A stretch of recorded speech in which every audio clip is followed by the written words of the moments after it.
Welcome back, children.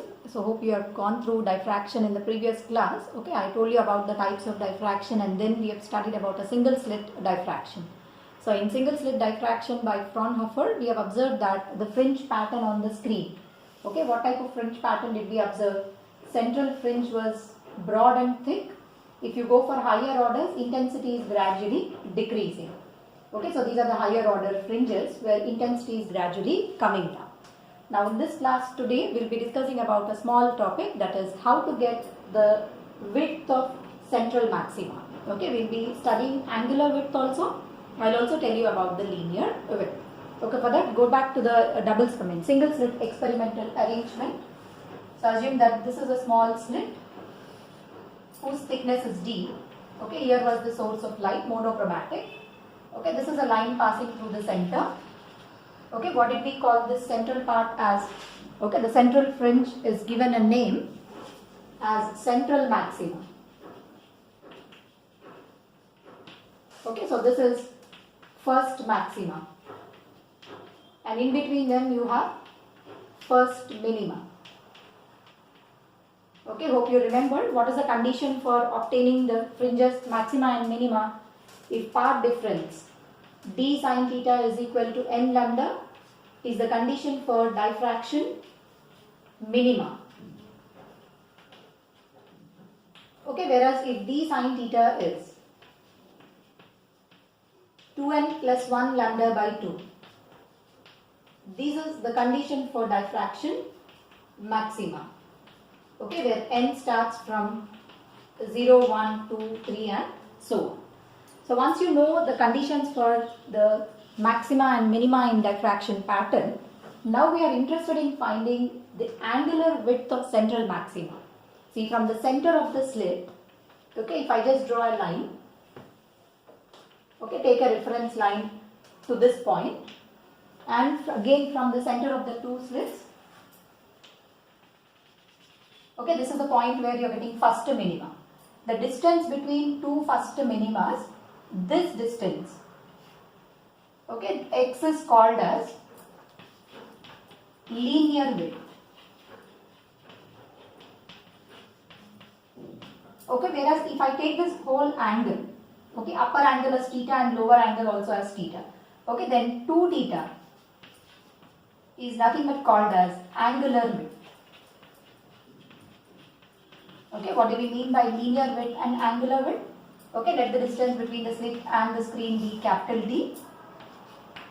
Okay, from the center of the slits, if I take the angle subtended from center to the first minima as theta, and from center to first minima as another theta, 2 theta, angle subtended by the two first minimas at the center of the slit.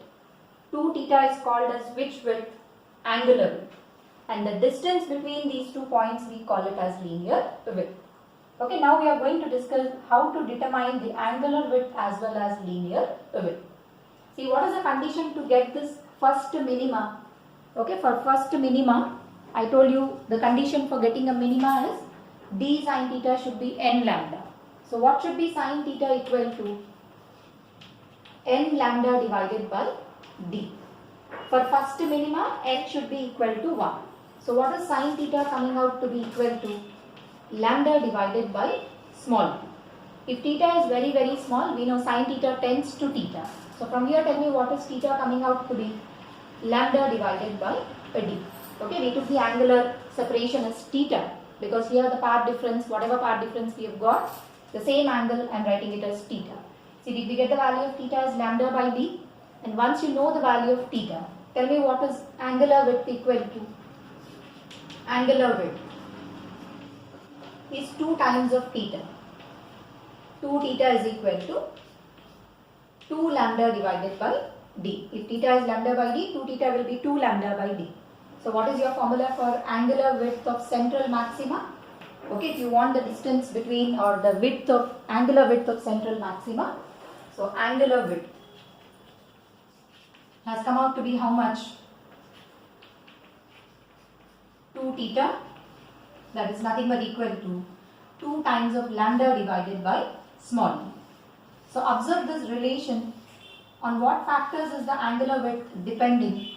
It depends on the wavelength and it depends on the size of the slit.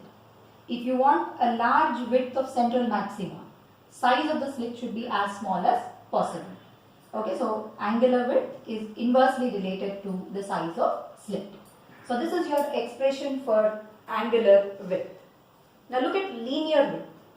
Once you know the value of theta, okay, this whole angle is 2 theta, upper part is theta. Can I call it as x by 2? And this distance is capital D. Okay, if theta is very small, sine and tan theta will tend to be equal to theta. So from this triangle, can I write theta as equal to opposite side tan theta, x divided by 2 into capital D. Okay, tan theta is opposite by adjacent side, x by 2 by d. I am writing it as x divided by 2d. Okay, we need the value of x. Tell me what is linear width x is equal to. From this relation, x is equal to 2 theta into capital D. But what is the value of 2 theta from the angular width? It is 2 lambda by small d. So instead of 2 theta, I will write it as 2 lambda by small d into capital D. So what should be your expression for linear width of central maxima? Angular width I already gave you. So linear width would come out to be 2 times of lambda capital D by small d. Remember these two relations. Angular width is 2 lambda by d, whereas linear width is 2 lambda capital D by small d. Angular width is independent of distance between slit and the screen, whereas linear width depends on the distance between slit and the screen. So these two formulas are important for subjective exams. Okay, they may ask you determine the linear and angular width of central maxima in case of a single slit diffraction pattern.